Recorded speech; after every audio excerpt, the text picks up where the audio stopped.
This is Carlie Lex with Lextopia. And Cece Fierce. And Cece Fierce. And y'all hear us shout him out on almost every single episode, and now he's finally here. So shout out to Damo. What's up? Last interview of the year. Dun, I'm a real person. I exist, everybody. I exist. You're right, he exists. That's what he says. Anyway, I'm going to intro you, though, Damo, since I know you. So I have known Damo. Well, I didn't really know you, but I was dating one of your pro fights at NCA&T. What's and up? so Proud? already off top, I should have worn my Elon shirt. Nah. I ain't have enough foresight.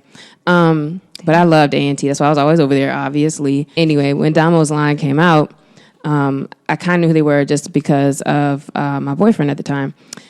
Fast forward, like, I don't know how many years later, maybe like 6-7 years later, Damo's in LA. I didn't keep up with him because we weren't like friends. Nah. And then as I was talking about moving to LA in 2015, Damo, when he was still on Twitter back then, was like, yo, like, come hang out with the friends, and, we're doing this next weekend, going hiking and stuff like that. So I was like, all right, I'm gonna come hang out. And he happened to live in the same area where I was staying. So since then, Damo's always been my neighbor pretty much. So hanging out, all of that. And it's been pretty interesting for me just getting to see how you maneuver like the filmmaking industry and all the different projects you've been able to do, because I get to hear you talk about what your plans are and what you want to do. And then I get to see you actually carrying it out too. So as Carlie was kind of saying earlier too, like that's really a big part of why we respect you and why we bring you up all the time, because we're always talking about like what you're working on, what you're doing too. So that's my introduction of Dominic Jones. We're going to keep saying Damo, but his name is Dominic Jones. You can find him if you want to stalk him real quick on Instagram at buddy_Israel. If you want to see any of his art and things that he's doing there. But Damo, first of all, really tell them a little bit better, because you can say it better than I can, what you do. When people ask you about your work, like how are you explaining what you work on? It's gotten more difficult now, just because I've used more of my different skill sets to acquire different work. But I primarily work as a camera assistant. Okay. And there's two different types of camera assistants. There's a first camera assistant or the focus puller, usually on commercials, music videos, TV shows, movies, just bigger scale production. Depending on how the cinematography is, usually it's very popular to use a shallow depth of field.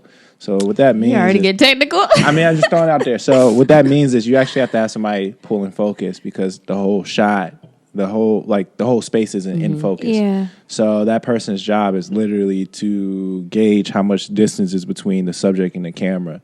And that's the their whole job. Yeah, that's pretty hard. But it's important. It's very hard. It's very stressful.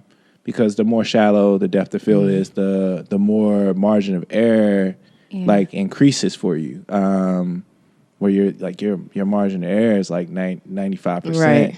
If somebody's shooting crazy shallow. And I've been on jobs like that where thank God I wasn't the first, and it's really hard. So what you do is important. Yeah. And so you're the focus puller? Sometimes I work as a focus Okay. puller. Sometimes I work as a second assistant camera. Okay. Which is usually helping change lenses, batteries, just keeping up with the maintenance and cables and stuff for the camera. So you usually work under the first in that situation. And some people move up. Some people decide to just stay as a second AC. Some people stay as a first AC. Some people eventually become cam operators. I also cam op. I also load film. I also everything you got to do. do. Literally, these are things I get paid for. I know how to load 35 millimeter film. I know how to load 16 millimeter film, which I was very intentional about in film school to learn that, because everything was turning digital then. And I was like, around what year? This was 2012. Okay. Everything was switching over to digital. That's when Red came out, and a lot of the stuff was starting. Them extra to crispy digital. cameras. But I had a professor in film school, Professor Hoffstein. You had to be invited to his early morning camera class, and it was before it was. That's exclusive. They could do that in school. Yeah, because it wasn't a real class. Oh, you didn't get credit for it? No, you were invited. Going you were above and invited. beyond. And it was early morning camera. like I wouldn't even know that existed, because I wouldn't be trying to do the extra work. No, it's not secret. Students knew, but he just had to take you serious. Yeah. And with that said, Hoffstein's early morning camera class started at 6:30 in the morning. Ooh, that was early morning. Before it's 8 a.m. class. So low-key, he was dedicated too to even do that. Yeah, and I mean, it's interesting how I even fell into that situation because me and that professor didn't like each other initially. Which eventually he invited me to that class, and I took it upon myself to like, all right, if I have to go, I'm gonna be the first person there every day. So I would get there like by like 6:15, 6:20, and just wait for him in the parking lot. Because like that's how much we butted heads. But I was like, all right, if I'm gonna beat him at this, I'm gonna beat him at it the right way. So y'all knew y'all had a mutual respect. Yeah. Yeah. You know what I'm saying? So, but that class, like participation class, was where I learned how to load film, and I just gained other skill sets that I wasn't going to be able to practice or do outside of class. And that's probably, it's funny we just naturally went into that because that's like when I first learned how to like practice with intentions with film. Like that was the first time I was like, yo, it's just not about what you do in class and on set. What you're doing with the extra time you have. So already, life. I already got something to think about. But no, that's just like literally that was like that class was like if you wanted to practice in film school how to be a good focus puller, we used to play a game in that class where we would throw like a hacky sack and you would try to guess how far it is. And then we'll use a laser and we'll measure it. That depth perception. Yeah. So you can see like how fast can you measure distance, how quick can you load film, how much can you practice rebuilding the camera, make sure like that muscle memory, because everything's based off muscle memory after a while. Like everything's muscle memory. That prevents like error if you have muscle memory for it. So yeah, that was like my early stage. That was the first time like I was like, all right, I'm like really, really serious and really dedicated. That was like in film school. But then also, I think another interesting thing is that at A&T, you didn't study for like even art, right? Nah, undergrad. I almost failed photography at A&T because I wasn't photography. Into it. So what happened to go from not having any schooling in art to going to grad school for film? Because that sounds like a crazy jump to me. I was a very crazy jump. A lot of people thought I was like. How do you even know you were into it for real? I did 2 internships under my major. I was a computer-aided draft design major. So my school of technology, I had 2 internships with Northrop Grumman, defense contract company. I always had these really nice titles, but what I did was really boring, and I hated it. Yep. So I was like, all right, this is about to be my life for the next 40 years. Yeah. I don't want to do this. I felt trapped. I felt like I was set up. I was like one of those people like I got too good too fast, even at my internship, where I can like do my work in 3 hours and I'll be asleep at the desk the rest of the day. So like when they did like my end of the summer review, they were like, "You're amazingly talented, but you don't seem interested." But you know, if you are interested, when you're done with college, you know we'll be here to offer you this job. So my second summer doing the internship. I just thought the way black content was being made at that point, I think Tyler Perry was like the primary person. Spike wasn't really putting out anything at the time. So it wasn't that much black content. So I kind of had my own thought perception on like how I felt like content should look for us.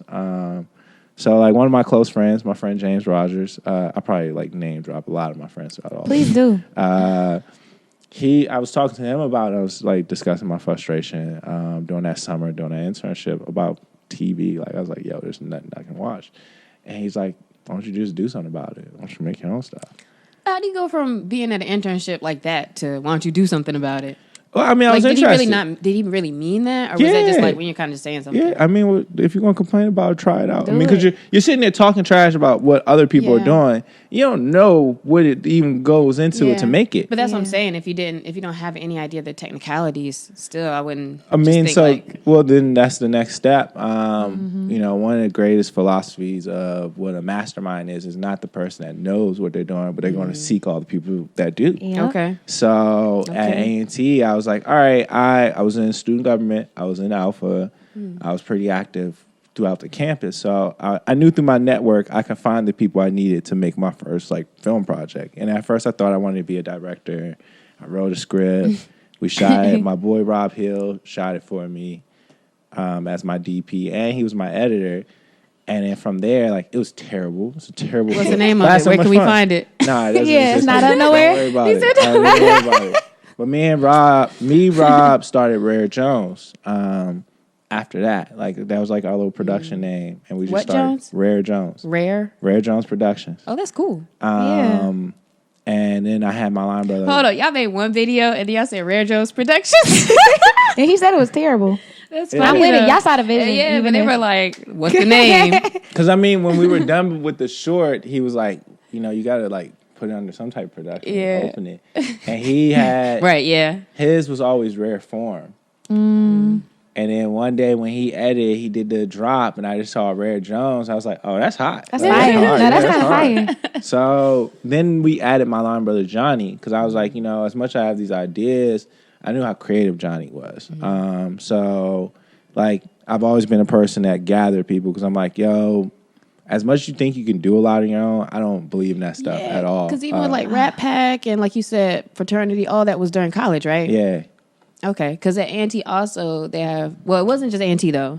Some of the people didn't go to A&T that are in Rat Pack, right? No, everybody went to see. Oh, okay. Everybody went to So see, it's yeah. just a lot of different guys who like come together and like they even have what do you call Retreats. them? We do Retreats. retreats. Is that what now. that was? Yeah. Once Oh, a that's year. so We do every cool. year, yeah. And they come together, talk about real stuff. And as men too, I think that's really important. And, but they've I been mean, doing that, it for years. And that I plays a love large that. part on how I plan out stuff, especially my year, because we like now we're like switching channels real quick.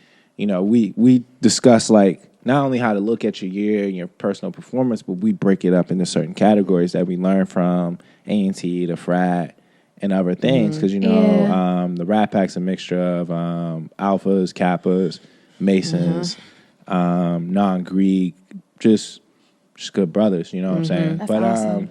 Yeah, so like I use my personal circle because I mean I also looked at Johnny as my friend that would be that person that would be like, yo, if something was whack, he would be the person to tell me.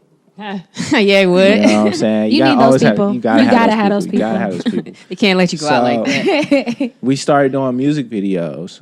We started getting more creative, and then we started figuring out our roles because Rob wasn't really a shooter; he was more of a producer. And at the time, I thought I was a director, and Johnny was also my creative. Like, because me and Johnny eventually like taught ourselves how to edit. Like, I got Final Cut Pro. And we just sat there and hashed it out. Like I can set the assembly cut, and then he knew the rhythm and how to cut things once we started like shooting music videos and stuff like that. I know So, it took forever though, huh? Yeah, just to really understand. But it is rendering and cool, using 'cause full we have those resolution tools, and though. Stuff like Yeah. that. Yeah. You know what I'm saying? Bought a MacBook just for that stuff. Like That's so dope. I was determined. But at the same time, while we was making all these projects, I knew it was like, yo, I can't get a career in this because I don't have a degree in this. So what do? I was like, I guess I'll try to apply for film school. So I started looking up the criteria and everything like that. And around the time I was dating which is now my wife, Bianca. And, when I was trying to figure out the film school thing, my thought was NYU. I gotta go to NYU. Okay. Just because of reputation, and I'm like, it's the best film school on the East Coast because I didn't see myself going west. And then my homegirl Casey Snipes was like, she had just graduated, got her master's from SCAD in graphic design, so she was like, yo, go to SCAD. And I was like, I don't know about SCAD. So I visited NYU, and Which when I is was Savannah dating College of Art and Arts and Design. yeah, I'm gonna get to that. Yeah, I visited NYU, New York University, Tisch Film School. Went to like an information seminar and everything, and then from there, Bianca convinced me to go visit SCAD because SCAD was on the bottom of my That's list. so funny. I ain't know Bianca been pulling the moves Look from the at beginning. And when I visited SCAD, the information tour was way more interactive and great than NYU, and then just seeing like the actual resources SCAD had, I was like, oh, this is pretty good. And the thought of being in isolation too, because I was very social at A&T, so I knew the impact it had of it on my schoolwork and stuff like that. Because I was literally like, it got to a point I didn't care about my major, so I was like, almost didn't want to go to class. Like the only thing that kept me even going to my senior project class is our senior portfolio class, because I was in a design class for CAD. I told my department chair, I was like, yo, I hate my major. I don't want to do this. I want to be a filmmaker. So she allowed my senior class to critique my film reel while I was applying That's for so film dope. school. Because I was like, yo, I'm applying for film school. So she's like, all right, this is still helpful in your life. That's like, amazing. you know what I'm saying? You want to put this towards your future. So I got That's that good side that they going. did that too. So it's actually applicable instead of like just trying to check off stuff. Yeah, and And my that you actually classmates gave told good them. feedback. Yeah. Oh, I Yeah. mean, I just Like, felt you like I really had nothing to believed it lose. for real. Yeah, no, Yeah. I had nothing to lose. So one side, like my classmates, like every week is critiquing my reel as I'm applying for film school, and then B took me to Savannah College of Art and Design, and Savannah is a beautiful place, and I visited SCAD during the most historic moment probably on the East Coast. It was the day that earthquake hit from New York to Atlanta. Oh, yeah. And I That was in feel DC. and nothing happened in Savannah. There was no earthquake in Savannah. It hit Atlanta, but not Savannah. Literally, I'm like getting all these text messages and stuff. Everybody's like, you good, you good? I'm like, no, I'm in Savannah. Like, nothing happened here. I'm like, what better sign from God? Like, yo, there's an earthquake from New York to Atlanta. Never happens. While you're in I Savannah, didn't even know it Georgia. went all the way from up Me there to neither. Atlanta. Yeah, it went through multiple cities because people in DC was reporting it. People Yep. in Virginia. Yeah. It I was just in a all basement. over. Everything was shaking, and we were like, huh? Because I was still on Twitter at the time. So At like, DC, we thought it was a bomb already. We were like, well, that's it. That's yeah, something. everybody on Twitter was going crazy at the time. So I was like, man, that's kind of crazy for that to happen. Yeah. And I applied to 4 schools. I applied to NYU, Columbia College, Columbia University, which is in New York. Columbia College is in Chicago. And then I applied to SCAD. I didn't find out literally what I was doing with my life. Like, this is May 2011. That's when I finally got IT. I was a super senior, by the way. But like 3 days before graduation, at that point, I got rejected from 3 of those 4 schools.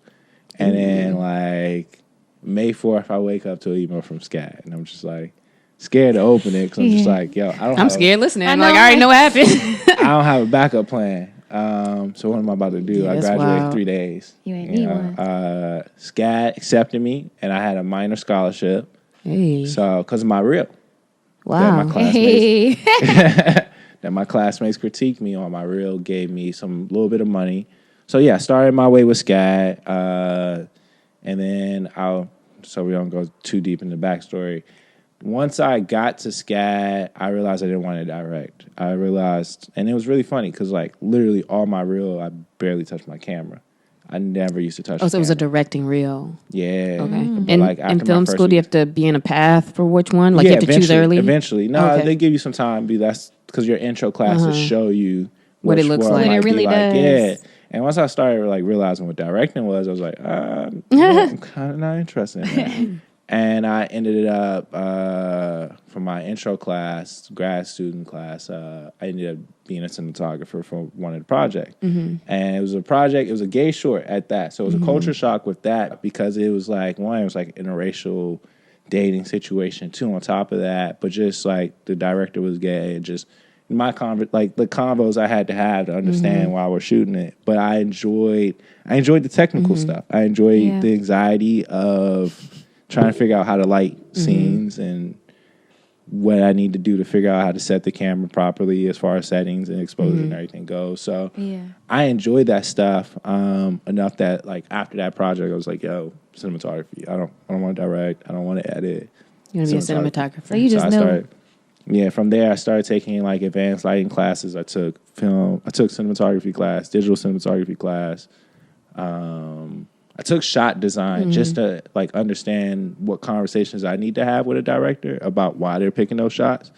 So I took that So just you're for pretty that. wide, like of all different types of things, right? Yeah, I mean, because some of my friends that were cinematography majors, and then also once you kind of really feel your path out, you get your peers from there. Yeah. One of them cared more about camera movement, so he took Steadicam. He took Dolly. I didn't take Steadicam or Dolly. So you could learn about specific types of tools and Yeah. all that. I thought you would have to know everything, like Bless as you. far as like the different tools. I mean, eventually you do in some aspect of it, but like You're not I the was one just- actually using everything. all the yeah, time. like I care more about like composing the shot versus like actually operating the shot. Dama, one thing I noticed is, and I'm glad I let you keep telling your whole story to how you got to cinematographer, because at the very beginning, when I said, well, what do you do? Or like, what all does it entail? I kind of expect you to be like, I'm a DP and I'm a cinematographer. And no, but not saying that in a bad way, because I actually, as soon as you started going into camera assistant, I was like, oh, that's somebody who keeps it real, because I think maybe I'm used to like now if anybody takes a picture with their camera and posts it up. Now they're a photographer. Yeah. And now, you know, I'm a creative director because I did one thing and I'm a this, you know what I mean? Like, I feel like we're in that culture. And so I honestly didn't expect you to just be like, I'm a camera assistant right now. Or I mean, it pays the bills the most. Right. You know But and we're going to talk about how you are doing like some DP work and stuff, right? And how you're moving through that. But I just thought that was interesting. But what you are aspiring to be on all your projects is a cinematographer. And what is a cinematographer? Like, what is their main focus? Yeah, what does that do? Okay, so a cinematographer to me, there's videography, there's a director of photography, then there's cinematographers. Though cinematographer and director of photography, a lot of people say one and the same. I just feel like a cinematographer is just more masterful at it, more crafty at it, because when you say at it, at what? So a cinematographer is in charge of camera, lighting, and grip on films. What is grip? Grip is like open the box. Gripping is they're like the mechanical minds on how to make certain things work. So when my friend was taking a dolly class, I was like, I'm not taking that because the dolly's operated by a dolly grip. Though the camera operator should understand all the mechanical pieces and how to manipulate it to execute a shot. Yeah, it's still done by a dolly grip. So the grips, like, if you have to set a light, they're going to set the stand. They're going to put the diffusion in front of it. They're going to shape the light. Like, you have your electrician department that's going to run the cables. They're going to set the light and put wherever, like, if you need a dimmer or something on there. But then grip side is going to come in there. They're going to shape the light. They're going to control the diffusion, the intensity of the light. But that's because of your vision for, like, how the shot should be? Having a conversation with the director. Okay. That's what I never got to. I was like, so what's the difference? Like, who actually is the vision that you're bringing out? The director, the cinematographer, the writer? Like, so cinematographers brought in on the early side of production. Like, once the director like comes together with what this world looks like, they have that conversation with the cinematographer, the production designer, and probably the other main person in that conversation would be costume and wardrobe. So when they're talking to the cinematographer, they're like, you know, I think the lighting's very, like, muted, like shadows. Like, the shadows aren't harsh. They're not dark. Like, they're very soft. And it's soft because this type of emotion, because of this. You have those conversations. Make that real. You have those conversations with the director and their intentions to create that world to the point that, like, the entire time you're watching it, the world feels real, you know? Or you can tell stories through the lighting. Game of Thrones, we're all Game of Thrones fans. A lot of the story was told through the lighting sometimes, you know what I'm saying? You can tell by, like, how certain people's eyes were lit, if they were about to die sometimes. Just like that whole space to make you believe it's nighttime, daytime. The cinematographer manipulates that, you know, like, when we shoot scenes at, like, during the daytime for nighttime, like, that's up to them to figure out the best way to manipulate that. And there's a couple ways they can go about that, you know, depending on what scene in the shot. Can I stop you for a second? Go for it. Because the reason why Damo comes up all the time when we talk about stuff is because when we see Damo all the time, like, we have these kind of conversations. And I remember, like, when I was first trying to understand what he does, because I don't like being around people and they're talking about work and stuff. If I don't understand, like, I have to understand. And he would, like, make up, like, put cards down and be like, the ace is this and this is this. And it was like, I was, like, learning it for real. But I think it's so interesting because knowing people and being in LA, knowing people who are in the filmmaking industry, like, I don't even watch TV or movies the same. And I'll be like, ooh, I don't like how he went from that wide shot to that close. And, like, I'll be like, that light. I'll be like, Damo, did you see how they lit that? Like, what did they do? Like, that's how I watch stuff now. So I think it's, like, really cool the more you learn about the technicalities, because I kind of can appreciate and understand the art a little bit more, even though I couldn't do it. But I think that's kind of cool. And as y'all can tell, sorry, I'm hitting the mic. As y'all can tell, Damo is one of those people that I can ask him anything, or you can ask him a question, and he's gonna give you that full explanation. So, like, you really gonna learn today. which I love, and I like that you can break it down, which I feel like a lot of really technical people have an issue breaking down these things into bite-sized pieces. Yeah. But it was only one time where he did the black mom thing and he's like, if it's 2 + 2. It was like one time and I could not get what we was talking about. I could not get it. I was like, what? And he got mad one time, but that was it. What? I I mean, but because I try to use metaphors or whatever, just like whatever is relatable. Because that was my problem in film school. Like literally, my entire first year. Because you were new to school, it, kind of. I was very new to it, but I was really good at being a DP my first year in film school. But I could not speak the technical language. I really didn't know. Like I knew how to do it, but I didn't know what I was doing. That was one of the reasons why I didn't get along with Hofstein. Going back to that story, like he gives a pop quiz the very first day of class. So I like failed. I felt that joint so bad. Why would you start out like that?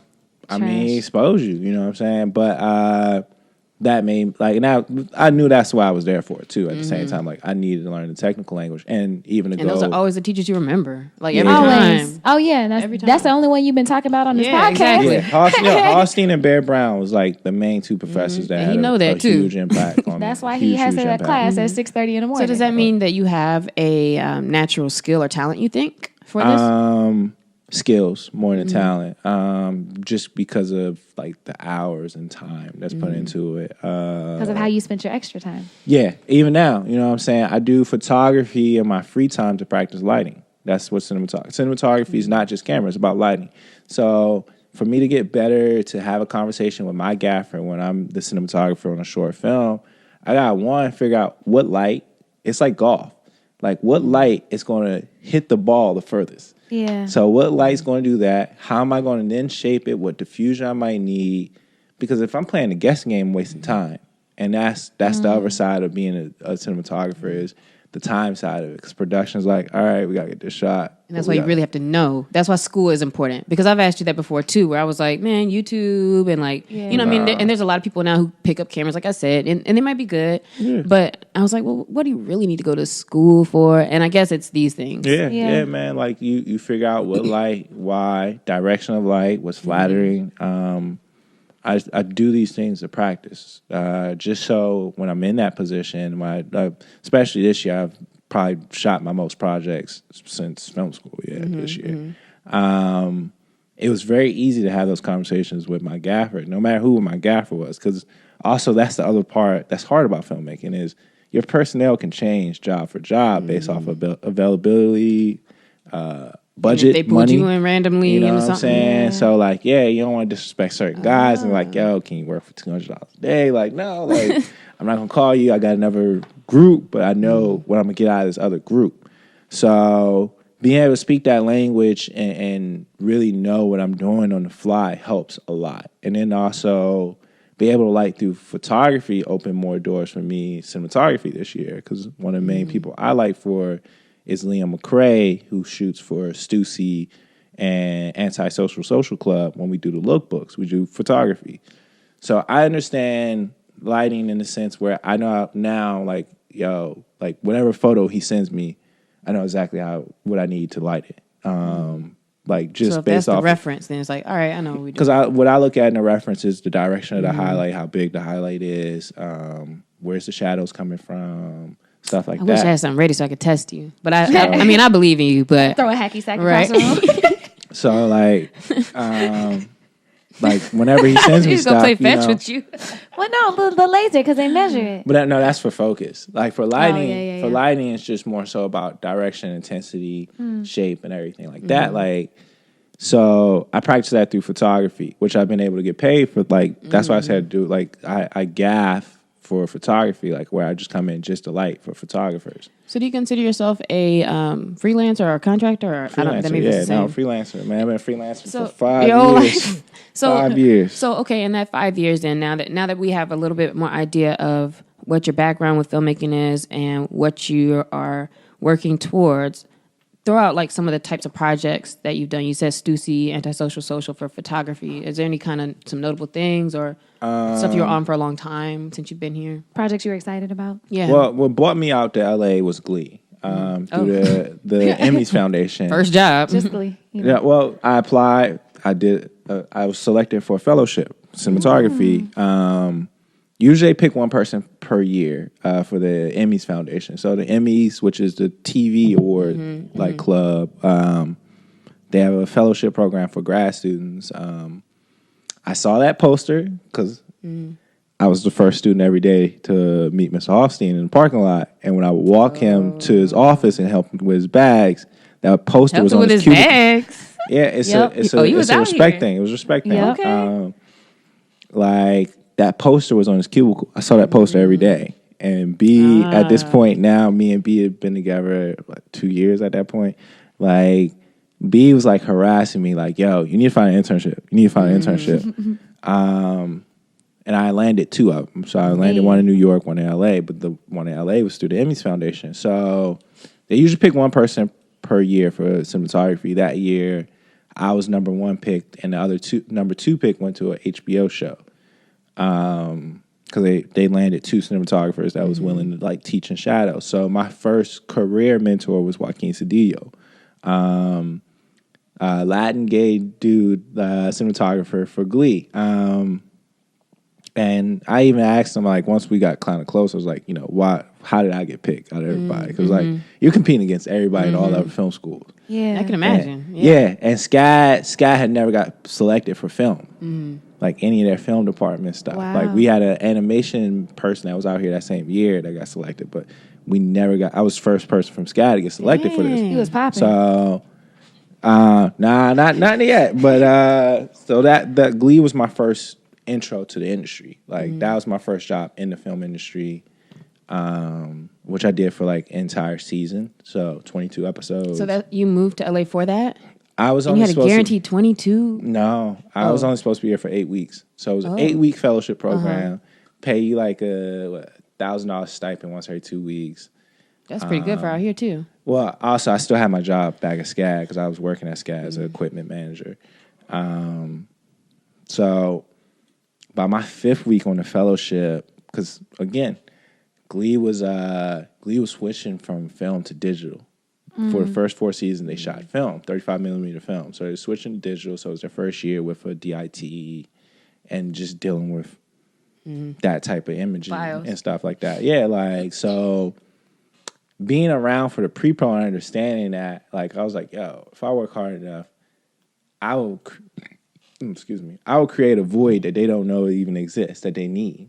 You thought about that at that time? Hell yeah. I was talking to my mom every day. I I was was like, sometimes it's like in hindsight, we act like we had a plan. It's like, we didn't really know. no, but you I really had a plan. Because I was like, by my like second, third week, after my second week, I was like, it's going to be really hard to go back to film school after seeing what I'm seeing and experiencing what I'm experiencing. It's like, I'm dropping out today. Yeah, because it's like, yo.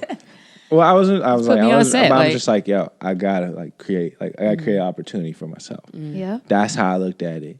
Because I broke the rules of the fellowship. You're only supposed to do 8-hour days. I was there from call time to wrap every day, even if we went OT. So I think my first day on set was like a 14-hour day. Broke the rule first day. Definitely First Thursday, day. though, yeah. And it, I just was so helpful that they created a conversation amongst themselves. The camera department was like, by that 5th week, like, what are we gonna do when he leaves? Because he leaves in 3 weeks. What are we gonna do? Yeah. We kind of need to keep. What were you doing that was maybe different, or I was kind of almost filling the void of a utility because that's what they really needed. Like I would run cable for them. I was running batteries. I set up and organized all the batteries in the camera truck. Just having that extra person in play. you made it more efficient for them? It made them faster because they were adjusting to something new. Because they were adjusting to me and the DIT. They never had a DIT on set. So, and I was very helpful to him too. So he didn't need somebody else from the camera department to help him. He always knew, like, all right, I got Dom for the first hour I was setting up, I got Dom, and then after that, he can come back to the rest of the camera department and help y'all out. So creating that void, literally that 5th week, they had a conversation, which then they took to Joaquin, and then Joaquin took to the producer, the showrunner, Kenneth Silverman, and they offered me a full-time job after that. Because I wasn't technically getting paid from Glee. I was getting paid from Fellowship the first 8 weeks. Yeah. So from after that, I switched over to Glee, getting paid for my hours and stuff like that. How'd you feel during that time? I was excited. Because I just knew I didn't want to leave. After that, because I you never really thought felt like this is what I want to do. Not how you did in I got my school. foot in the door. If I go back to school, one, I got to adjust back. Granted, I might be smart. I might be a better filmmaker a little bit. But now I'm dealing with a lot of people that don't understand at that point. Yeah. And then on top of that, I gotta hope these relationships are still running and come back and reestablish it, because then I'm gonna be gone for a year. So yeah, I was just like, yeah. And once they offered it to me, I talked to my department chair, and I was like I called SCAD. I was like, yo, they offered me a job, but they said I can't drop out of school. So what are we going to do to fix this situation? So I was originally at SCAD for my MFA. So I dropped from an MFA to an MA. And then from there, it was workable enough, like independent studies and stuff like that. And I just had to go back to shoot my thesis. Yeah, that's amazing. I flew back and shot my thesis though. That was the last time I went back to Savannah. It was for my thesis. Well, that's cool. So that's a cool story. It's weird because it seems like when you talk to people that you have respect for or like you admire like what they're doing, when they tell their stories, it always seems like stuff just lined up. I'm like noticing that. I feel like it always seems like stuff lined up. But you've already been mentioning throughout like how you had intention and a plan. So from working at Glee and like how then as a freelancer, and if you're in LA at this point, let's fast forward a little bit past SCAD, how are you like, you know, everybody's here to do that. Yeah. Everybody's here to be in a movie or work at movies. I thought once this Glee thing was going, I was like, oh, people are just going to hire me after this. Oh, so then you learn something. That's why one of the only people crew-wise that was really around my age was my boy Mitchell Gebhardt, still one of my really good friends to this day. He had already been, like, we're the same age, because at this time it's 2013, so what, I'm 26. We're the same age. He already been in the industry for like 6 years at this point, over me. And he just kept telling me, like, I know you're like having fun sometimes on the weekends, but you need to try to get on some other projects. Just get like build your freelance contact.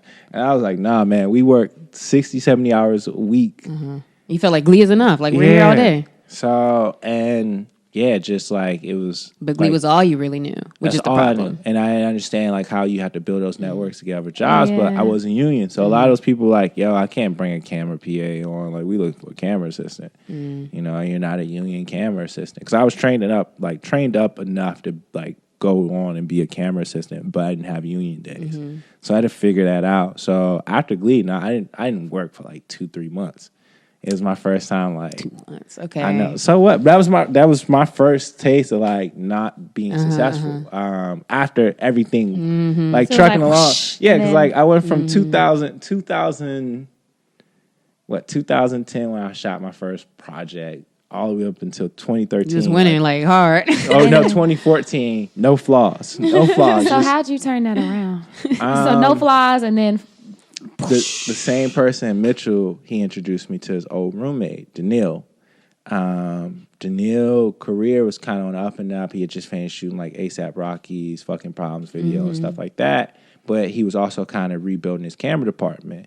So I kind of had to like build a relationship with Daniil, though, kind of for him to trust me. We coincidentally, I'm a diehard LeBron James fan. And also a Miami Heat fan, and he's a Miami Heat fan. So from there, we was watching basketball games and stuff, and then finally he gets a job for a music video in St. Thomas. So my first music video was in St. Thomas. After like a 2.5, 3 month drought. And then just from there, just like from his jobs, I started meeting other people, because that's when I realized, like, that's when the things I did learn at A&T, though, like I wasn't a film major. One of the best things I learned at A&T is the power of networking. And, you know, if you can make good impressions and just get somebody to get your number, they're going to call you for another job. So once I understood, like, that's how freelancing works in LA, people, one, being good at your job, but more importantly, if people can just get along with you for 12 hours or more, and you make them feel less stressed out while they're working, you'll get work. Even if you're still kind of learning as, like... People want to work with people who are easy to work with. Yeah. So from there, that's what kept me working. That's why I met Steve Doyle, and I met Rachel Fox, and just other camera assistants. And I still work with a lot of these people to this day. Like me and Steve I've been seconding or B-firsting with Steve since that summer of 2014. You know, like literally we can go a couple months without working with each other, but if he gets a very specific job where one, skill set is important, and two, personality, I know I'm probably one of his top 2 picks, you know, like, because I don't let like what goes on set stress me out at all. I don't care how intense it is. I ain't doing that. Or whoever it's for. And then to kind of go back now to your question, and yeah, so from there I started getting more work, and some of those bigger jobs started to come. My most notables was Pusha T's MPM, Money Pussy Alcohol Joint, or MPA. ASAP Ferg with Big Sean. So music mostly though. Mostly music videos. My first like 2 years after Glee, like 2013, 2014 to 2015, 2016 was like mostly music videos, and that's when your name just get passed around. You just land on random jobs or you meet random people. By like 2015, I met Wayne Gorin, who I consider like my like career mentor now. Like I have my other mentors and I met mentors through Wayne, but Wayne's like my career mentor. That's Obi-Wan Kenobi to me. Wayne, I met him on a Korean commercial. We were the only black people there. So by default, boom, that. And then finding an older black camera assistant finally, because I had been out here for a couple of years. And he's a career camera assistant? Yeah, he's classics. He was working on some of your favorite music videos growing up. And he has like photos, like unseen photos from your favorite music videos growing up. That's awesome. Once I met Wayne, I started contacting him for work. He bought me my first job with Malik Saeed. So Malik Hassan Saeed, I said, so good. Yeah. Google him. Malik Saeed shot Belly, Clockers, Girl 6. He got Game, and just anything with hype wings from like the early 90s to most of the 2000s. So my first job with them was Lemonade. Like doing second year for Daddy's Lessons. How you say Lemonade without just saying Beyonce first? Bro, he said he was on Beyonce. So, Beyonce? And that was my first set where it was like at that point my highest paying job. And it was predominantly black crew. And I was like, yo, this is insane. And that's what I was waiting for. You know what I'm saying? Like, to even go back to your earlier question or comment to kind of even bring this more full circle when you like, I didn't introduce myself as a cinematographer. I knew once I got out here and seeing how big things are, it wasn't just about being really good technically. It's about establishing enough relationships, people management skills, and just understanding the politics too. So I sat back for a long time just to like figure out the right people to learn from. And I've learned what not to do, what to do from doing that, especially like my goal, my dream was to be like, all right, not only be a black cinematographer, but shoot black films, but have a good mixture of a predominantly black crew. But I never saw that. So 2016, Malik, I'm like one of the youngest people in all three departments because again, the cinematographer runs grip, electric, and camera. And yeah, I was just blown away. And then from there, I stayed, like, I still work with them to this day, of course, but I didn't approach Malik about mentoring me as a cinematographer until like a year of working with him. Because I saw people that approached him too fast and try to have a convo too soon. And I'm like, all right, I want him to get to know me and my work ethic. Yeah. Before I had that conversation with him. And then also, because you can still learn from him because you're actually working with him anyway. Yeah. But also it wasn't even learning how to light or shoot at that point. It's learning the management skills and just like understanding politics, having somebody with that high of skill set that can, when they have time to look at your work, send you feedback. But I think with more and more I laid out my intentions around Wayne and Malik, the more they put me in certain positions too through my career path. They paired me with another black cinematographer, Eric Wyckoff. What summer was this? Summer 2017? Yeah. So like, and for summer 2017 and 2018, that was like summer camp to me. Like Eric Wyckoff used to be Malik Saeed's gaffer who then turned into a cinematographer because there's different ways to become a cinematographer depending on your career path. And I say that was summer camp for me because Eric was very militant, but he was teaching me while we were working, which cinematographers don't do with their camera assistants. It's more so like, yeah, throw that lens on, set the camera. He was a person like you. Yeah. He would come teach. So like, and first year was more so like, all right, how would you like this? No, first year was more so just pay attention and watch. Second year was more so, how would you like this? And he challenged my critical thinking. Yeah. Like, all right, now that you made that decision, you have no crew on set because you just sent both guys to the truck And now you're just standing around watching, like understanding critical thinking in that sense. Because that's the stuff I wanted to more so learn, like before real I like life really type step stuff. in. Yeah, like because when you're a cinematographer, you're like the quarterback. You know what I'm saying? You got to figure out like, yo, if you throw the ball this way, what's going to happen? You know what I'm saying? How many yards are y'all really going to get, or how much is that really going to set y'all back? You know, you might think this really cool thing, but how much time is that going to waste? How much manpower are you going to exhaust? So you have a lot more to think about than just the art. Yeah, it's critical thinking, which kind of goes back to my real major. You know what I'm saying? Like, because before CAD, I was a mechanical engineering major, so it's just critical thinking, and there is engineering involved because you are like with your grip department. If you have to rig the camera to fly or move around a certain way, you gotta figure out how to safely do that. Yep. The more I because sometimes I'll come around a set or do things. None of those like super cool ones yet, but.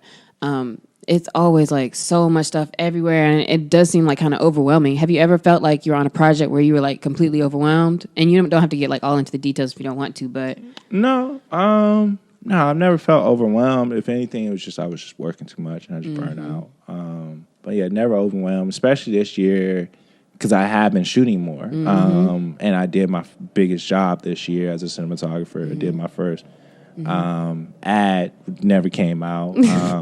But it was a decent budget. That's how it be out here too. Yeah, it'd be like that. But blessed to have the opportunity. It was a decent budget. It required a lot of critical thinking from me because the way the director, like the entire set moved. So the director wanted the camera to move with the set. Yeah. And when I got tapped for this job, I was on a TV show in Utah, day playing. So I had to do prep in Utah and try to figure out how to safely rig the camera to the set, what lens possibly, but then also how am I going to light it without the cables getting in the way with the set moving, and how big of a light. See, every time I talk to Damo, it's like you doing math problems. Yeah, so I'm like, count me out. And then the set doesn't exist yet. They still have to build it. So all I'm going off of is like a 3D design with a scale of how big the space is. And then you have like 2 days and stuff, right? Like every time it's like, how does this stuff even ever work out? But we talk about things lining up, like mechanical engineering and a CAD background. That's like perfect. Yeah. But also, even when you're talking, it's just amazing because I'm amazed at how intentional you are in everything that you're doing. But that's also the work that you have to do as a cinematographer, is being so intentional with every single moment, like timing, like everything. So it kind of all works together. Yeah. I actually know what's funny. Me and my wife went to brunch with one of our friends like a couple weekends ago, and like, everybody was really late, and then like I was like kind of fussing, and like my wife's friend goes like, "You're really big about time." So that's how I am with planning out my life, work. I think about time, like as much as as lax I might come off. You seem like you're chill, and like you are, but also. That is your thing. Yeah, I'm critical, like very critical about my time. So like with like doing this profession and where I see myself being, I knew like, all right, I'm not going to just wake up one day and be a cinematographer. Like this is going to take some years. Yeah. And what steps do I want to do? Because I mean, there's so many different ways. I could have just let myself out, shot like 200 music videos. Yeah. You know what I'm saying? Eventually hope that I get with a good director or just shoot the right visual. But I knew, like, all right, I don't really want to brand myself as a music video cinematographer, so I'm not going to shoot that many music videos. So that was a very hard decision to make. I remember when you were talking about that, because if that's the work that's in front of you, then but that's how do you decide like I'm gonna stop this coming in to take the risk to branch out? I'm not.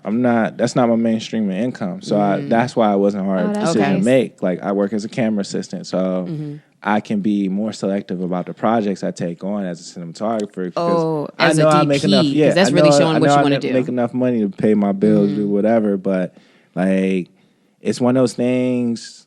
Just like music, you know, that hits whatever your hit song that people know you for. That's it. You know what I'm saying? They're gonna want a couple more of those or some variations of it. Same thing. Like if you brand yourself as a music video cinematographer.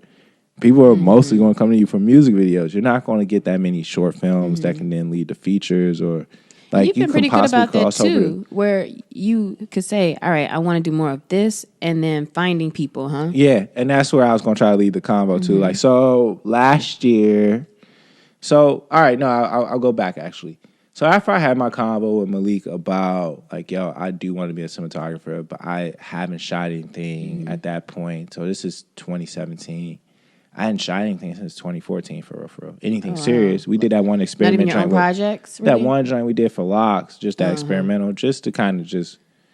So then from there, I wrote the Forest joint. Right after I had that combo with Malik, I wrote Forest because I was like, I need to shoot something. Because like basically what the combo I got from Malik was just, you know, you understand this technical stuff. It's just more so now finding your voice. What is your style? What?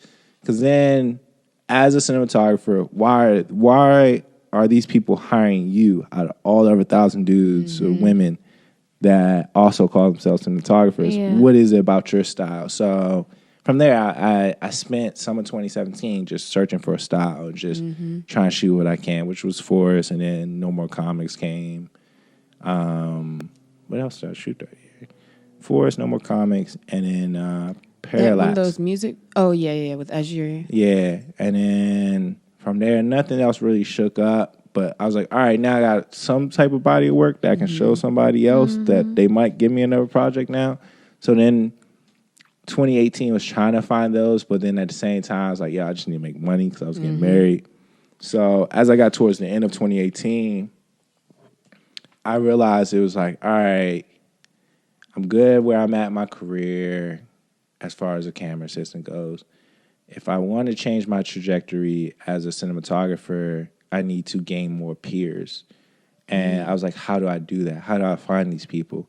All right, who do I know? Because it's like, you just can't shoot straight up at the directors that's on. You got to find those that's like on the up and up. You got to try to, you got to figure out how to be underground a little bit. Like, all right, how do I find? How do you come up with people? Yeah, how do you Instead of find trying your to peers? attach. That's what did Issa Rae say, like networking across. Yeah, Yeah. network. Like, how do you find your peers? How do you find your creative community of like-minded people? So, I mean, I already knew I had a couple of peers, you know, from just relationships.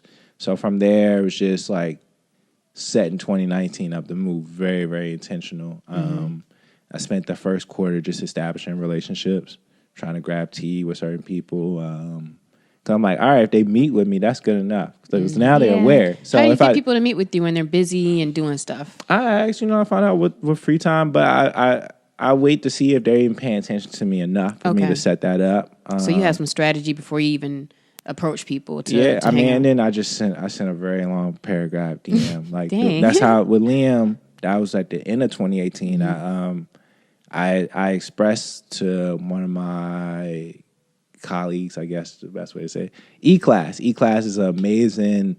It's Instagram All Minds. He's an amazing first AD on music videos. Some of the biggest music videos out.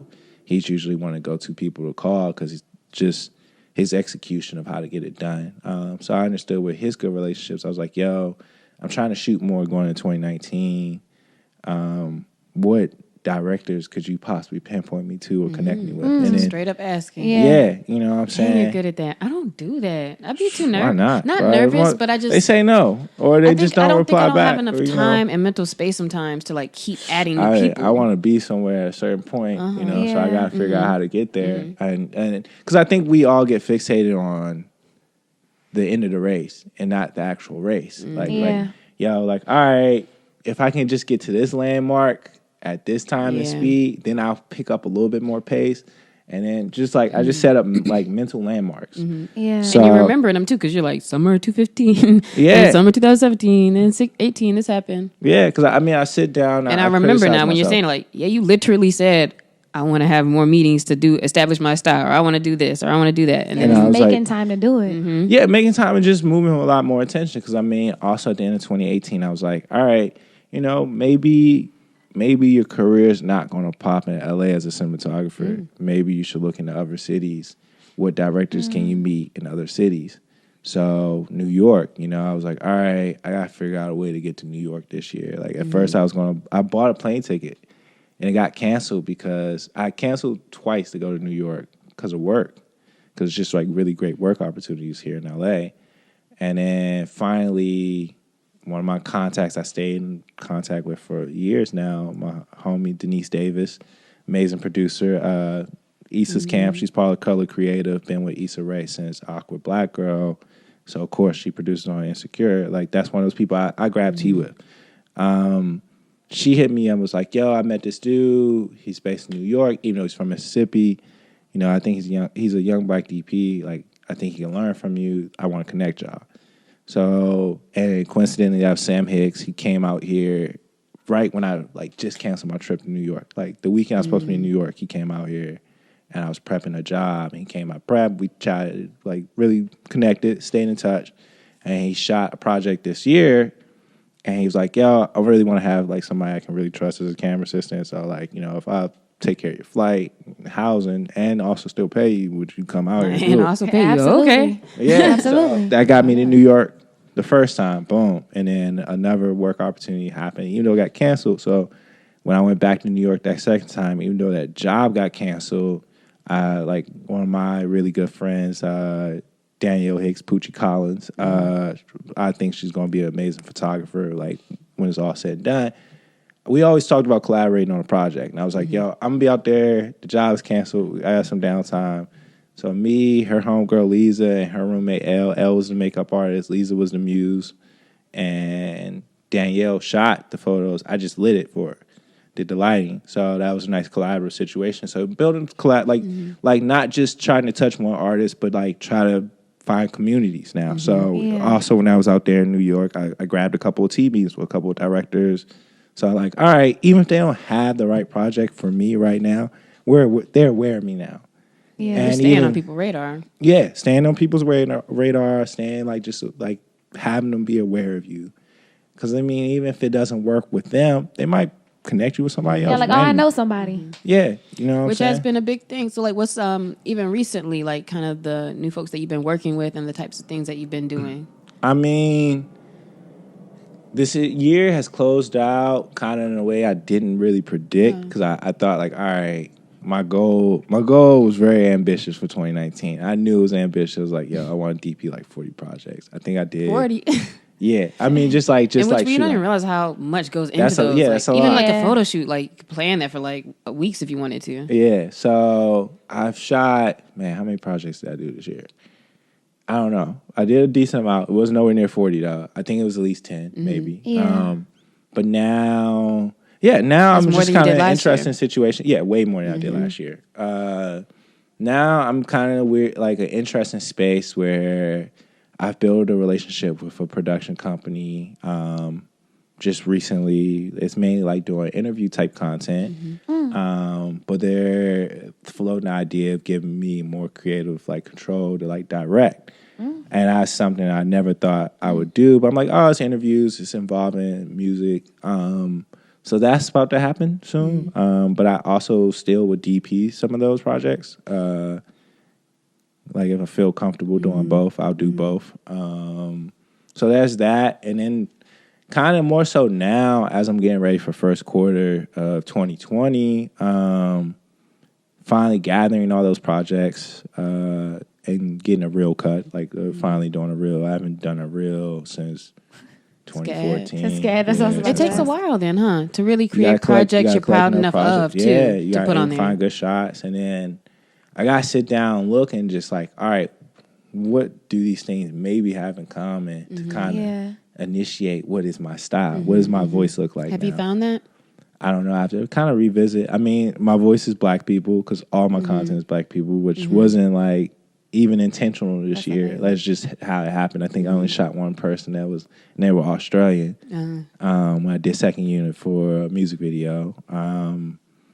But yeah, like different lighting styles and stuff like that. So yeah, I gotta sit down and look at that stuff. I want to have that done hopefully by February, maybe earlier, because then a lot of those coffee and tea meetings I took this year, some of the people were just like, all right, I just need to see more body. Like, I like you. You seem cool. I just need to see more of your body of work. So it's kind of like reconnecting with some of those people. And I would always be so confused, too, because I'm like, you're always on projects, but it's remembering when are you the one who's actually the DP versus, you know, being around is cool and you're building relationships, but you have to also make your own projects. So how do you balance, Yeah, you gotta have a portfolio. did You gotta have balance a portfolio. creating your own stuff, but also you got to get checks and do other jobs. How do you do both of those? That was part of taking the long road. And what about people who kind of maybe struggle with freelancing, right? Like you have to show your work and show your eye, but you have to have money to like make a good film. To me, that's why I said taking the long road. Like for me, it was like, 2014, 2015, 2016. I wasn't going to DP. I didn't have the time nor the money. I'm like now in a space where if I like the project, I can take the pay cut on this because I know I'll make that money back on a commercial real quick or something, or photo shoot. Have more things that you can have lined up now. Because I have different streams of income. Because I can make money off of photography. I can make money off of camera assistant. I can make money off of loading film, data managing, cam opping. And so how do you do all of these different things to make money, and then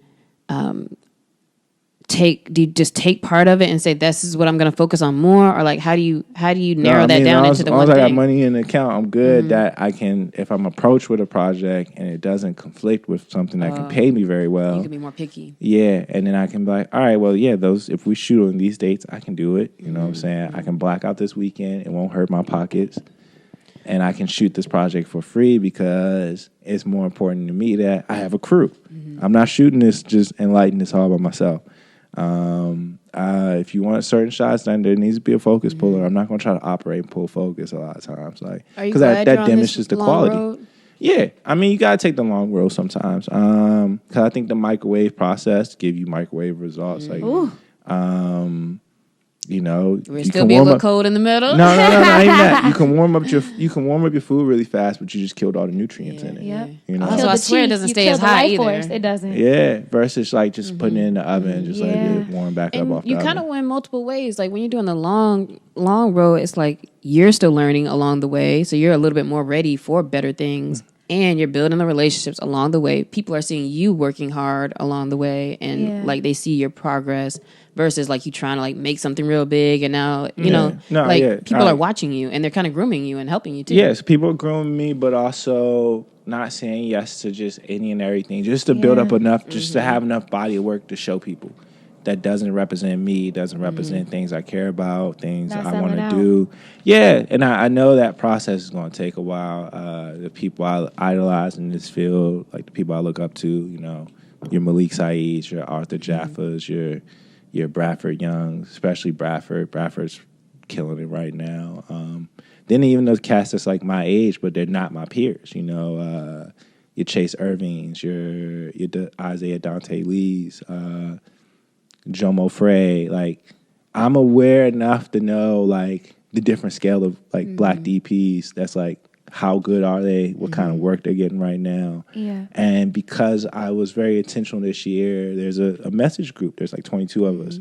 And it's an international group of black cinematographers. That's cool. So you have cast from overseas, Prague, London, New York, LA, wherever. And a few of those people I just mentioned are on there in that message group. So I'm like, all right, I'm doing something right because I'm in a conversation with some of these people now. You know what I'm saying? And I haven't put out anything prominent. Another thing, though, that we hadn't really mentioned yet, a way that I kind of noticed you operate is you don't have to force yourself on people because even if you kind of meet them, you take your time with it. But even after you've met them, a good way, and with social media now, is they can just see you, right? If we connect, now they can just see what I'm putting up on my stories. They see I'm working, even if we're not talking all the time. And with you, you're very known now for the way you curate your stories and the type of ways that you post on Instagram. So can you talk about how that's like been a part of, what you've been doing as you establishing like what your style is, what you care about? Yeah, that has been my way to not have to show my personality without saying too much. I don't like pointing the camera at myself and talking. Yeah. And I don't want to come back to Twitter. But now, all right, if these peers are going to follow me on any medium, which is Instagram, I want them to still kind of have a reason to come back and check for my page. Like it's not going to just be cameras all the time. But it's something like you understand my taste as far as photography, art, color palettes, just weird shit. When somebody has like an eye or like has a sense of art. Yeah, and yeah, that's the other part. Especially if people feel like they're getting put on. Like if you look at somebody's stuff, because now I notice some other folks who are like mutual friends and stuff, like they start doing the same kind of style too, where it's like you feel like you want to use this as a way to curate. This is my vibe, or my style. Yeah, I think it's gotten a lot more popular and putting people on, kind of. Yeah, like Instagram story to a lot of people have become Tumblr, and that's a great way to show your personality without having to say much. I don't have Especially to text if your peers are creatives. And that's the difference. Like following some of my creative friends versus following the friends who like all day are like you're just talking and it's like tap tap tap tap tap like through everything. Yeah, and then I mean, even all the stuff I DP this year, like I thought about like posting some of that stuff. I was like, no, I'm gonna wait. You know what I'm saying? That's like, your work though. It is, but I rather you see the collection because it's like just see the real versus. Would you say? Like that. I'm sorry. Go ahead. I was gonna say I like that. You talked about like trying to find your voice. Unless your question was directly correct. You talked about trying to find your voice and, building this body of work of stuff that you haven't really shared yet. Have you thought about your overall impact that you want to make with filmmaking and with all the things that you're doing? Oh, yeah. It's probably one of the first combos me and Kyle Leverett had. Dang, shout out Kyle. Yeah, shout out Lev. When I first got out here to LA, like be a pioneer, but not a pioneer even like making like the next Fresh Prince of Bel-Air, but more so pioneer in helping build more relationships for other people to do what like I'm doing, which I think I've done a great job. Like very quietly, I've helped a lot of people get employed or help them some way maneuver through this industry without looking for nothing in return. You know what I'm saying? Yeah. Just to have more peers, because I look at it. The long game of that is, if I can get 40, 50 people on in the next like 5-10 years and at least like 8 of them do great, maybe when I fall on hard times, like I can get one of those people called. But no, just like having that community, having that, or not even that though. Relationships. Every time you go to the Broad or any museum or whatever, and it's like this collective of people, or like these all were friends, and you're like, or when you look at documentaries, you're like, all these cool people were friends, and it's like, I even see that with some of like my clients too, or people in the industry. They put each other on, and so like that's just part of it, because like you all can come up together. Yeah, exactly, and then just kind of however I can help my peers or the next generation under me, whatever the case may be. Like that's like definitely like a big like hidden goal. But I mean, as a cinematographer, it's, shooting content that's going to be great conversation pieces, very time capsule type pieces I want to shoot at some point. Like I want to shoot something that like it can be a conversation still like 20, 30 years from now. Maybe just switch the subtext maybe a little bit. When you say anybody would say that, they want to make something timeless? No, some people want to make comedy. Some people want to just be the next Tyler Perry. You know what I'm saying? Like, I wouldn't, no disrespect, but I wouldn't say the Tyler Perry movies are like timeless per se. Maybe they're a time capsule. I can still like watch certain movies that just like they're still good. They still hold up. I want to be in that conversation of quality and storytelling. And then, like Bradford, like especially when it comes to black cinematographers, Bradford's the first black cinematographer, which was in 2017, to get nominated for an Oscar. Really? Yeah. For what work? Wow. What was that movie? Close Encounter or Encounter, whatever. It was. I might be saying the wrong movie. That might be. That's what I'm not that's like familiar with. Probably. I forgot the name of the movie. But it was dealing with like sci-fi UFOs. Oh, okay. Really nice shot film. But it wasn't necessarily like a black, air quote, black movie. Nah, it wasn't even no black people. That's what I was in it wondering. Like if you got an Oscar, Wow. I wonder what kind of movie it was. Yeah, no, Bradford's like big crossover because he's done Star Wars, he Han popping, Solo. he good. Exactly. And he did most of Space Jam 2 before Terrence Nance. Once they fired Terrence Nance, he left with Terrence Nance. But Bradford Young is the technical executioner behind Ava DuVernay in the early side. Her Selma movie, he was the DP. And all her stuff before that, before her major stuff, was Bradford. So they came up together. It's just a lot of people don't usually check for the cinematographer. Nobody's ever overnight. And that's why I like that too, because nobody's really checking for you unless they really care about that. Yeah. Everybody always talks about Spike Lee shots, but it was Ernest Dickerson who executed it. You know what I'm saying? It was Arthur Jaffe. Oh, you're who right, executed because it's that certain look, and that was technical. But we just say Spike Lee. Yeah, but like, somebody does it every time for him. Everybody like, calls the same person every time. And that's funny because like, Dang. yo, imagine getting credit like, yo, you can't. Yeah, dunk. that's funny. You can't dunk, but you came up with the idea for the dunk. Yeah, and so You every know time what somebody I'm does it, saying? it's you. Yeah. Yeah. Wow. But I wonder if they're like you, or if a lot of DPs are like that, where it's just like, just cut the Oh, check, yeah, bro. right. Like, I mean, I'm I good. cut the check, but as long as they care about it. And getting recognition, you care more about that with peers and with the industry, not necessarily like people on the street, like, hey, oh my God. Yeah, and then like so this year with like being intentional, I had to like figure out like how to find peers, right? So like I was like, all right, like who are my peers right now? So like certain people I follow, my boy Daryl, Russ. I'm just saying first names just to be faster. Okay. Jonathan Lewis, just only because he like always does his full name. Jonathan Lewis Jr. Who else? My homegirl Imani. So like, I'm like, all right, who are they paying attention to that's not on yet? Or like on the up and up. And one of the people I think I found through Daryl was Ricky Wright, and that's like she was. I was like, all right, I see like she's like kind of taking off on the photography thing, but I saw her starting to experiment with video. So I'm like, she's going to eventually, like, I like her photography style. I like her intentions as a photographer that it stood out enough to me, especially Instagram, where you see so many images each day that you consume. It's like when something does stand out, it's significant, right? So I was like, yo, she's not directing yet per se, but I can see she got the bug.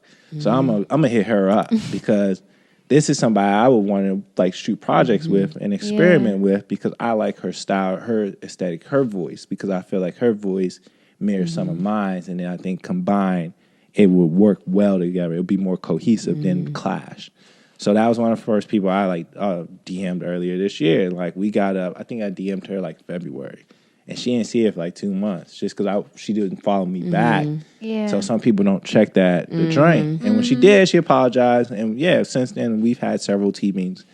That was like, what, we got up like March, April. We've probably had like, got up at least 6, 7 times by this point, maybe more. And we haven't shot anything yet. It's just establishing and building that relationship. And when she feels like it's the right project, we will. And we've been talking about possibly doing something soon. But that's just playing that long game too. Like, yo, like knowing like, all right, I might be able to reach this person right away, but they might not have the right project for me. And caring actually about the relationship instead of just trying to get something real quick. Exactly. Yeah, sorry, I'm bumping the mic now. But yeah, like just like working like and understanding that versus like, yo, I'm gonna talk to this person in 3 weeks. We're gonna be shooting. You know what I'm saying? Yeah, like after actually this, care I'm about the beyond. people. Nah, like, all right, I want to, like, because I like this artist style, let me further understand this artist's intention. That's cool. And then I started asking other people, like, yo, I'm looking for different directors to work with. Excuse me. Can you send me some names or can you connect me with somebody? You know, I hit up Rodney when I was like, Rodney, I'm about to go to New York. I know you was out there. Do you happen to just randomly know some directors you connect me with? He set up some emails, did some intros, boom, boom. I got up with Savannah Leaf. Who it was crazy once I like realized I was like, oh, like, yo, I was like, she has one of the best music videos I saw this year. Like, and I was like, never knew like we would have somebody that easily and mutual. And actually, it's funny. I think she got nominated. I think she got nominated for MTV Awards, but her music video got an Oscar nomination. I mean, not a Grammy nomination. That's pretty cool. Yeah. Yeah. So I grabbed tea with her, and yeah, like those tea meetings, I could always gauge too. Like, all right, if we really vibing, it's gonna be longer than an hour. Because I was just like, oh, you know, we'll meet for an hour. Like, if it goes past an hour, I'm like, all right, I made a real connection with this person. This person's gonna pay attention to me, and you know, things might not happen for 6 months, a year, maybe a year and a half. You just never know. But like, that's one of those creative peers. Like, all right, I'm glad I got connected with her. Just versus somebody that's like, yo, I got 10 music videos. We can shoot them right now. You know, I'll hit you up, but they trash. You know, versus like, all right, you had tea this summer with somebody before they got a nomination for a Grammy for that music video they shot. You know, so and you actually genuinely knew about their work as well. Yeah, like once the name, I was like, oh yeah, like because I'm trying to track down those people. Like I'm looking for like, all right, who are some of the music artists or who are certain people that's coming up right now, and let's find out who's directing some of that stuff. Because maybe they're kind of into some other stuff, you know, like perfect. Going back to Ricky, like she's not music video, but she wants to do experimental film. So I'm like, yo, yes, definitely. Because if you want to find your voice, what better way to find your voice, or even better craft your voice than in something experimental where there are no rules. Exactly. You know what I'm saying? It's just more so what's your intention.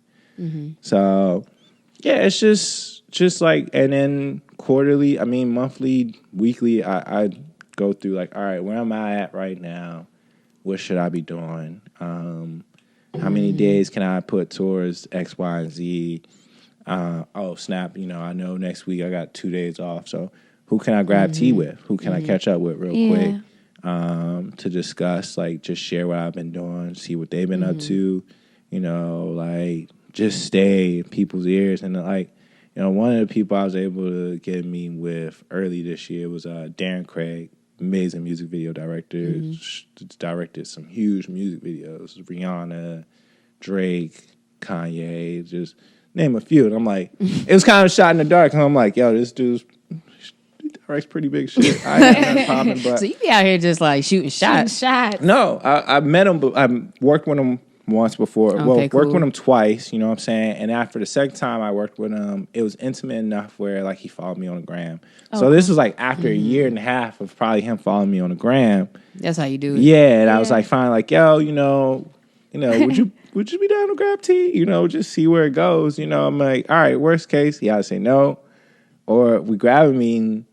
And I'm not going to just straight up like, yo, I'm trying to shoot you. I'm just going to set this team meeting up to see like, all right, if you can give me insight. Because if you're this director, what are you looking for in the cinematography? Yeah. So it's not always talking to people about like, yo, I want a project with you. It's like, all right, how do you hire people? Where do you go based off like of? learning. How do And you you've learned find- a lot of stuff from that too, about what they care about when they're looking for partners and stuff too. Yeah, Stuff like, you might not have never thought about. yeah, like some directors look at like how you troubleshoot. You know what I'm saying? You handle it well internally, or are you an external person that you show when you're flustered and you get nervous, or are you going to start yelling at some of your crew guys because you feel like you're under the gun? Like, you know, some people don't like that stuff. Some people like that stuff, you know? So, yeah, I mean, it's just constantly working the plan. Like, I think when it comes to cinematography, I like that. Yeah, me too. I mean, you got to like, shit change. You get curveballs thrown at you. Stuff happens. So you got to like, all right, this was the plan, but like, all right, we got to change some things right now. Because we always talk about planning. Like that's a big thing. Because I feel like when you're ambitious or when you know you're working towards stuff, it's always like, all right, how am I gonna get there? What's the plan? What's the plan? What's the plan? But like really working that plan is like the part that actually really matters. The fucking roadmap. Because honestly, when you look back at the roadmap, once you finally reach whatever your destination is, you be like, yo, this roadmap really actually prepared me for everything in advance. Like when I did that commercial, the roadmap for that was like, all right, at this point, literally it caught me at perfect timing because I had enough momentum. I was DPing. Like I was like on my 5th or 6th project by the time I got a call for that. And so I had momentum as a DP. I had momentum with my gaffer now. And with my key grip to like, all right, after I have this conversation with production every day while I'm in Utah, I can call y'all. We're going to have a conversation. Y'all going to help me figure this out. Yeah. And fly in from Utah and go into the next day like, all right, no, we're good. Even if something goes wrong. You got more comfortable than this year with handling multiple things at once. Oh, yeah. A lot more. Kind of just like, you know, I didn't really have an excuse. I got off work at a decent time to take these calls real quick. And yeah, just handle it, you know, versus like, oh, I'm tired. Like, that's not gonna work. Damo, so obviously, like you said, you're a storyteller, so I know you can keep talking. I can almost see you doing like keynotes maybe or talking to or for like at schools and stuff like that. I've done one this year. Done one. Okay, look at you. Yeah. Hey. That's cool. And I bet that's so cool to go back to your school too. Yeah, I've been back to man. Elon before too. It is different. Yeah, shout out to Phil for setting that up. Philip Page, and then shout out to Kevin Wilson for coming through. Kevin Wilson Jr. Yeah, that's cool. But I like how it's like, because we don't even need to be here. Like we should have just been like, do the episode, Damo, because you like connecting all the dots. Yeah. But the last thing I want you to kind of end on before we kind of wrap it up. is work in the plan. So if you could kind of like a quick summary of like something that listeners can take away, whether they are trying to be in filmmaking or whether they're trying to do something else, but like, what's the key like to this whole thing about working this plan? I think you have to attack it from different ways. All right, so you know what your end goal has to be, but then addressing it in between is, I feel like in any creative career, filmmaking, music, art, is still, no matter how talented you are, it's about relationships. It's about your creative community. What peers, because your peers might have the ears of others or the eyes of others to put you in front of. So that's part of the plan. It's like, yo, how are you going to grow your creative community? How are you going? Because I can be very comfortable with my normal creative community, which is like me, you, Tro, Sin, and Sean, and then you got Lev, I got my SCAD people, I got Sims, I got so many different people I'm already very familiar with. I can just constantly create amongst them because I'm familiar with that. I have to grow beyond that because if I find more peers, it not only creates opportunity, but like I said, you just never know who they might put you in front of because of what relationships they have. So that's one of the biggest things about that roadmap. Work the plan with your peers. With your peers. That's probably the title. And grow beyond. Yeah. Grow beyond where you are. Yeah, because you just end up with 100,000 friends. Well, no, not friends, but no, because once you get in that situation, that's when I'm like, it's too much to juggle. No. Once you're in that community, you then start to get an idea of who's on your same class level, and that's no disrespect. We are all on different class levels. Some of us are not peers, and that's not based off of age. That's more so based off of mindset and skill set. You know what I'm saying? And that's not even either just what can you do for me, but can we even help each other? Yeah, you know what I'm saying? Because are you we might not be class? comfortable enough to bring them on and stuff yet. Yeah, you know what I'm saying? You're not going. I look at a situation like, I guess my best metaphor, and this is basketball. Like, yo, this is like real street ball. I'm not going to bring somebody that's just like that just knows just like textbook basketball because they're going to get worked. Yeah, real situations. Yeah, so you got to figure out the right pieces in that situation and figure out who's in your peer class, like who can keep up with you, who's going to push you, who's going to ask you questions, who eventually can be in your accountability partner sometimes too. And then I think you just have to set up a list of like, all right, for me, portfolio wise, what do I want to gain from my portfolio this year? What does my portfolio what should it look like? What are the projects? So for anybody, what do you want to have to show from this? Yeah. So those things, and then how am I using my free time? Every time you say that, I love get triggered it. up. Every time I'm like, yes. I have my days when I chill. Because it ain't free time, right? It's not free time. Yeah, especially when you're using it to relax, or you're using it to do something. Figure it out. I'll usually get stoned and figure it out. No, like my free time, and I'm very thankful for my wife to understand this. Like when it first started, like when I first started hanging out with Trocon, that's exactly what I needed. I needed to be in a space where I can practice creating. You know what I'm saying? Like I can just sit there in a conversation. I have a theory about lighting. No, won't we just apply it right now? Let's just test it out. Yeah. We having this discussion. Let's just test it. We have the space. We have the tools. So I had to be more intentional with my time in that sense. Like my free time is either now usually practicing or developing my style, my skills, or building my peer community. Like I headhunt people. Like I pay attention to people's social medias in a certain way to figure like, all right, this is somebody I need to get in contact with. I can either DM them or who do I have as a mutual friend that can connect me. And Dana is like probably one of my best connectors out there. Dana, I definitely credit her for grooming some of the things I had intentions with because she's a connector. And that's what she gets off of. Like that, understanding that too. Finding somebody in your community circle that not to go on. Yeah, that's a connector. Yeah. So I look at it like this. Like as this is December 2019, I would, no matter what you want to do, like I would try to find 4 connectors going into 2020. He gave us homework. He did. You know what I'm saying? No, just See? like all right, if I'm trying to get somewhere, who can put me a little bit closer to it, or somebody else in that space that knows that, you know what I'm saying? That's good too because there's so many more. Like how you said with Rodney, and like that happens often. It's like, yo, at this point of where we are, we know people in places. Yeah, we know people in places. And it really is about you knowing what you actually trying to get to, and then just making that connection, asking and for then it. I put it out there like last year when I looked at like going into like, all right, I want to be known in more spaces. I put it out there too, like, all right, who do I already know in New York? Maybe not in the film industry, but connected enough to possibly know somebody to let them also know, like, yo, at some point I'm coming to New York. Yeah, I'm coming out here. And when I do, who can you put me in front of? Just ask your friends sometimes that. You know what I'm saying? You got to, like, literally, I was like, yo, Rodney, I'm about to go to New York in 2 weeks. Who could you throw me in front of? And he just, like, set up some emails. You know what I'm saying? You just never know. And the crazy thing is, I'm sitting here thinking, like, while you're talking about these stories, and it's like, I feel like I'm always that person that's connecting the dots. But then I don't do that for myself, really. Same. Like, I don't actually ask people, like, Carlie, do you know somebody who, like...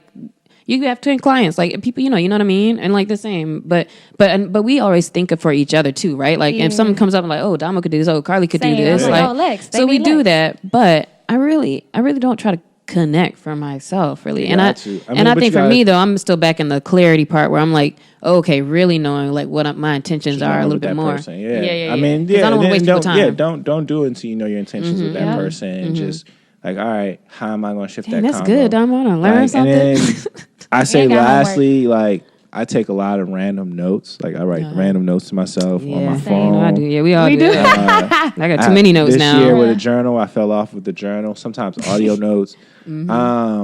Especially when I just hear profound things, even from conversations. I realize now, especially now I'm older, you put me in a room with somebody that's even much older, I can still really hold my own in a great conversation with them.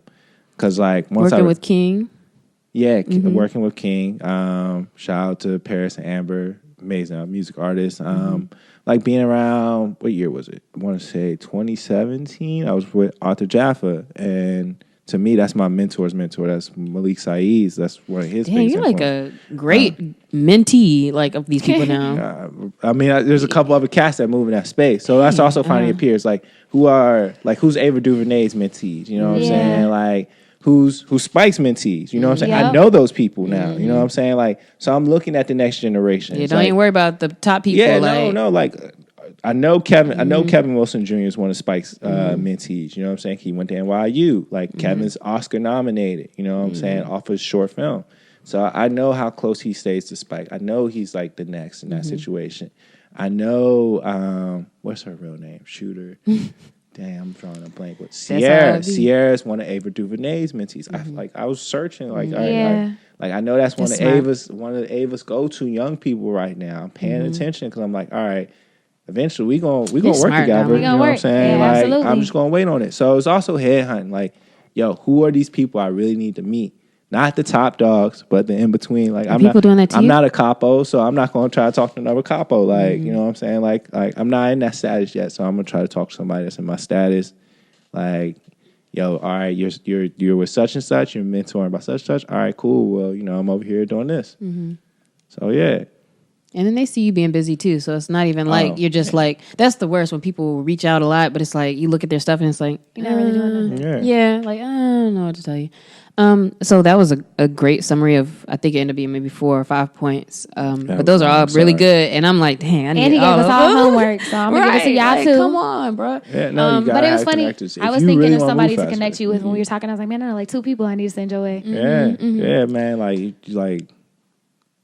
you just got to constantly look at like, all right, how am I going to advance myself? But advance myself in a good way. You know what I'm saying? And even when I try to advance myself, I'm usually making sure it's everybody benefits from it. Yeah. Yo, they're both alphas too. Sorry, it just clicked in my head. I was like, yeah, they both alphas too. Okay, anyways. Damo, at the end of our episodes, we usually do like a shout out of somebody doing something cool. Since we have a guest, like you're going to be our person that we're obviously respecting and admiring and shouting out. Finally get to meet. You're welcome. We want you to tell the people, how do you want them to connect with you? Where do you want them to connect with you? And if there's anything right now, like I'm looking for this or need this, you know, like whatever your spiel needs to be. He said, oh, I'm good. I done connected enough today. No. I mean, of course, always IG. Yeah, I mean, can you spell it out for him? BUDDY_ISREAL. Buddy is real, not Israel. I know, and I always say Israel anyway because I don't want to say Israel. It's a double entendre. Yeah, that's what. Okay, It is. Cool. Definitely misspelled that So one time. follow Dominic Jones on Instagram. I was trying to get the triple entendre like Hov. And then check. What's your website? My website is I think I am Dominic. That's all. Jones. Look, I didn't want to mess it up. I got to update it. No, don't even check. No, it. they should check it. But actually, This as the we're end of the closing year by out then. my end of the year thing, one of the biggest things that was a goal this year was to apply for the fellowship. I'm applying for another fellowship. I applied for Project Involved through Independent Films. So in December, I'll find out. Sometime this month, I'll find out if I'm in Project Involved, which would be a fellowship for a whole year. That also kind of help you.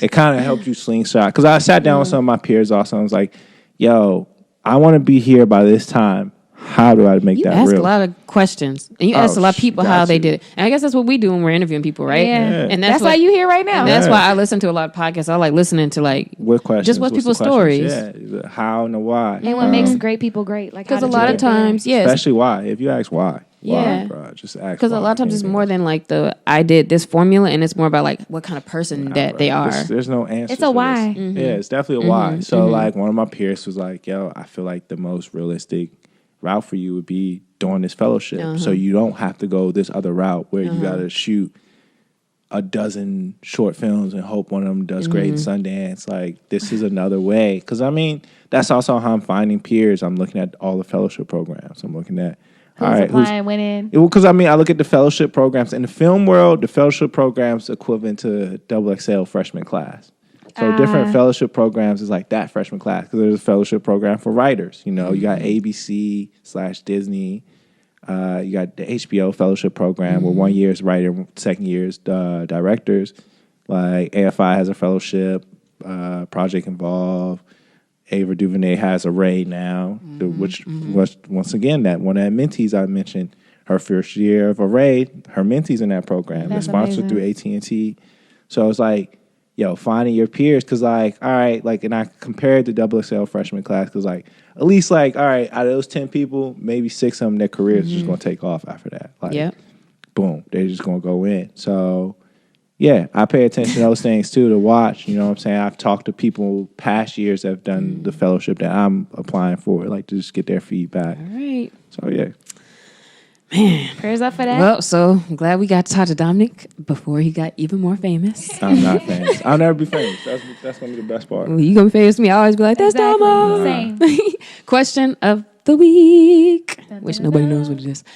This week, our question of the week, we all answer it, just whatever comes to the top of your head. But this goes with our episode. This is our last episode of 2019. Our question of the week for us and that we want you guys to think about is, what's a major intention that you should maybe, in case you don't know yet, or may want to go after for 2020? What's a major intention that you haven't? First. I feel like I talked a lot. So this, my Friendsgiving, this is one of the questions that somebody asked, and it was really great. I have 2 things. So the first one is follow through. And so speaking of the stuff that Damo was talking about, not only like having my why, but also making sure I follow through. And the most important part is following through what I tell myself I'm going to do. Because I don't talk a lot to other people. I don't tell people necessarily my plans because I don't really F with that. But like myself, like I need to make sure I'm following through up on all those emails. Like when I meet people, being more intentional and building meaningful relationships, like follow through. And then the second part is boldness. And so what I mean by that is being bold and my expectations of what everything I've been working for, all these seeds I've been planting and tending to, all these relationships I've been building, like being bold in what I'm expecting to come back. And then also like asking God in the universe for, because I've been getting ready, like I've been preparing, I've been doing the work like we talked about. And so now I'm ready to be bold when it comes to that. Everyone's like, what? What I would say a big intention for me for 2020 is the transformation actually, and not just saying it and things being on your website, but the actual transformation to more of an agency with my work. Because like we have our first all group meeting this week, and I'd been doing so much where I'm like having all these different contractors when I'm doing work, and I'm talking to you, then I'm talking to you, then I'm talking to you, and it's like, yo, like why don't we actually all be in the same space? And we're like, everybody is on with all these different biz dev with different clients. We're all contributing and like making this more of a thing where it's like, yo, it's not just my brain and everything else. It's like all of us. So I can kind of like figure out my other, the things that I'm doing while everybody's kind of more on the same page. So that's really going to be my biggest focus of, how do we make this agency aspect work? Mine's is expansion. I think I almost checked almost everything off my box this year, what I wanted to do. Good. That's amazing. Thank you. So next year, it's just like, all right, I got some contacts in New York, like whatever cities. I would love to try to not even bi-coastal. Try to tap into some abroad situations. Worldwide expansion. Throw it out there. Yeah, just throwing it out there, but just expansion with that, and then like kind of like not necessarily the agency thing, but like people are trusting me more to do more like lead on the creative side of it, which I don't like. I don't usually do like leading on the creative side, so. I'm going to they're seeing you as the connector, I think, now. Like, not necessarily the connector, like the stuff I do with King. Like I'm kind of like I bring in an artistic person to assist me, but I'm still kind of leading with like what it looks like. Which I don't usually do sometimes, or usually I try to make that a conversation, but I think I'm gonna embrace that a little bit more. Like try to dab in creative direction a little bit. Like if you're in spaces where they trust your creative direction and they know that's a little more than they have, so yeah. And then you know how to bring in other people too. If you're like, that's the you're never gonna just be like, I got it. Yeah, like I think I'm gonna do some more like ideas and treatments and stuff like that this coming year. Yeah, that's cool. Pitch them and see what happens, but. Yeah, but not be too involved. Like sometimes just come up with the idea and just leave it alone from there. Like not trying to make that a whole project for your year or anything like that. No. Sometimes that's good too, because everything don't got to be like for some big thing or for a check or whatever. It's just like see what sticks. Yeah, and I mean more so, I just think I can collaborate with certain people to kind of put somebody else in a bigger position too. Like just because I got the connection. It's called being a canvas. Yeah, I got the connection. So like, all right, if I collab with Sin and me and Sin come up with a creative idea, that now puts her like in a bigger space now, atmosphere, and like.